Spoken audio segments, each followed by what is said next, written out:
Lottery agent and sellers union CATU Anthikad panchayat committee കൺവെൻഷനും ID card വിതരണവും നടത്തി.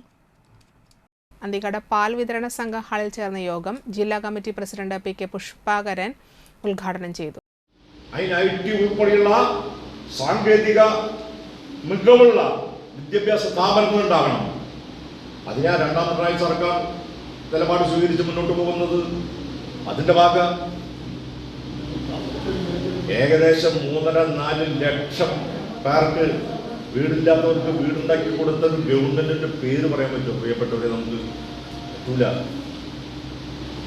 പറ്റൂല.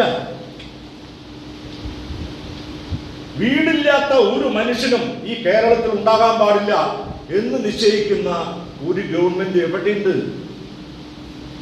1600 രൂപ പെൻഷൻ കൊടുക്കുന്ന ഒരു ഗവൺമെന്റ് ഭൂമിയിലോ മലയാളത്തിലുണ്ടാവില്ല. ഇന്ത്യ BJP ഭരിക്കുന്ന, കോൺഗ്രസ് ഭരിക്കുന്ന ഏതെങ്കിലും സ്റ്റേറ്റിലുണ്ടോ? അപ്പൊ പാവപ്പെട്ടവനെ ചേർത്ത് പിടിക്കുകയാണ്. അന്തിക്കാട് പഞ്ചായത്ത് കമ്മിറ്റി പ്രസിഡന്റ് നസിയ മുഹമ്മദ് അധ്യക്ഷത വഹിച്ചു. മുതിർന്ന തൊഴിലാളികളെ ചടങ്ങിൽ ആദരിച്ചു. Secretary KS Ranjith, treasurer CR Sasi, VG Subrahmanyan, TB Dayanandan, AV Sreevalsan, TI Chacko, KV Rajesh, MK Sadanandan, MA Kumaran എന്നിവർ സംസാരിച്ചു.